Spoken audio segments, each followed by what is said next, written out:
You T-28 pilots, I would like to share some of them with you, and maybe it could help you in the event of some difficulty you might have. Some out-of-the-box things that can and can't be done.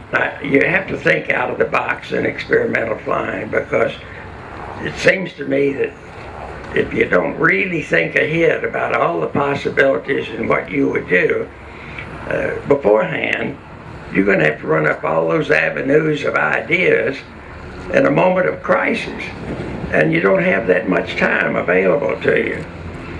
I remember the first flight I had in a T-28A. It was just a simple flight. You know, as they say about flight test work, it's hours and hours of boredom, interspersed occasionally with the sheer stark terror. Well, that's a real true statement, because the kind of flying you have to do for a great portion of a test program is around performance, and you need absolutely smooth air and a real smooth hand on the controls, because you can't deviate in altitude or change anything to get accurate data so that it plots up well to prove that the airplane has this particular capability that it was designed for. And I was searching for smooth air between the coastline of Los Angeles and Catalina, and I found smooth air and everything was going along fine.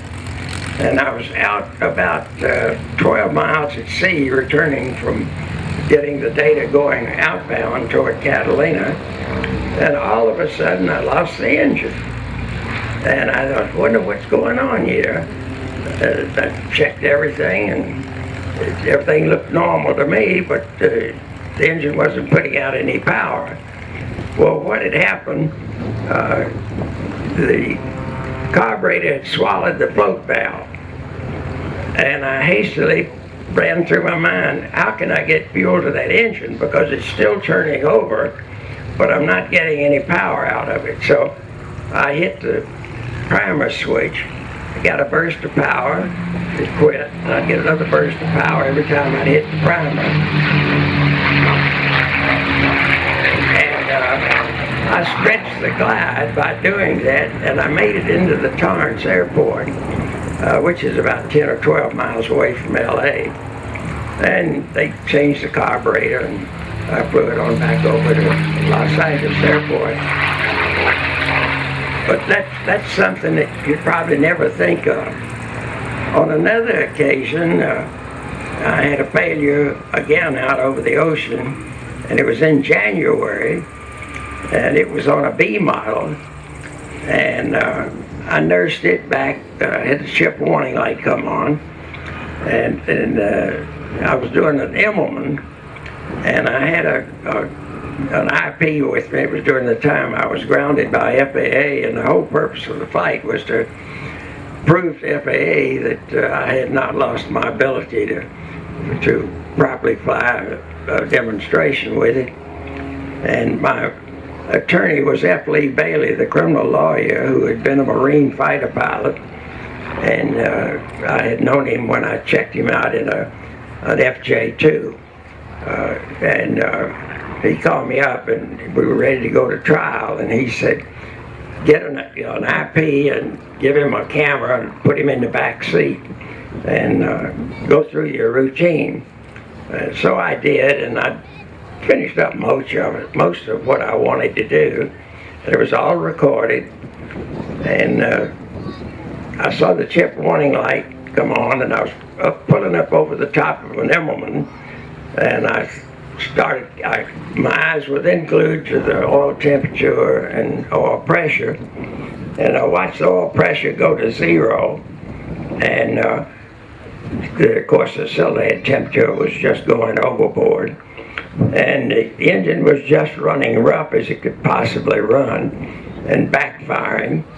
And again I hit the primer, and I kept it going, and interspersed bursts of the primer to hold on to what altitude I had. And I had to go across a populated area, and it was in January, and the water was awful cold. And I don't think we had parachutes on, either one of us. And the thought of ditching was an unhappy outlook, and I nursed it till I got it held my altitude enough to where I felt I could make the field. But again, to the T-28 pilots, I want to share with you that when you lose that oil pressure, chances are your propeller will go to flat pitch. And when that happens, it's just like a big dive brake. And I've had it happen in the P-51, and you end up going almost vertical to keep from stalling because there's no air coming across the controls in the back of the airplane. Your whole elevator area is blanketed out in your rudder. And in one case with the Mustang, I landed out in the Ontario area at the Corona Airport, and I never made the airport, and I couldn't see out. It was covered with oil and diving straight down, but I had visibility out over my shoulder looking backwards of the horizon. And in my recovery, I didn't know where I was, but I looked at the horizon and assumed that, again, no parachute, and I had the noise abatement head of the field there at Torrance in the back seat. And he didn't even know we had an emergency. Boy, I tell you, I couldn't see out forward at all. And I took a flare on just by looking at the horizon. And it was right at dusk. And the next day when I saw where I touched down, I caught the tail wheel on a barbed wire fence that was adjacent to a deep ravine, went down about 45 feet. And the tail wheel caught that and dragged the fence with it.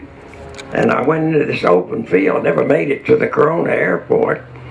And it went out there the next morning, and I couldn't believe it, that I could have been so lucky, because if I'd landed a little bit short of where I was, I'd have gone right into that ditch. But that was another case of a flat pitch situation of losing your oil pressure. But I made it back to Torrance with the T-28B, and I got down to about, I would say 10 feet and above the numbers, and I kept the gear and the flaps up right till the last instant, dumped them. And about the time I dumped the gear and flaps, the engine froze. Now, to give you some idea of the massive shake you get out of that loss of torque, it twisted the prop shaft. It looked like a corkscrew when we took the prop off. And when the engine froze, it was so violent that it broke the engine mounts, twisted the fuselage in front of the cockpit, in front of the windshield, and one wing was in a blade.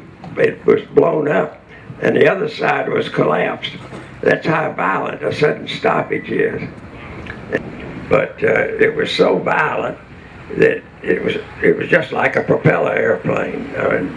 In my case, though, it didn't separate the air from the airplane, but it cut all of the controls loose in the back. It was burning so bad, and I had no elevator controls.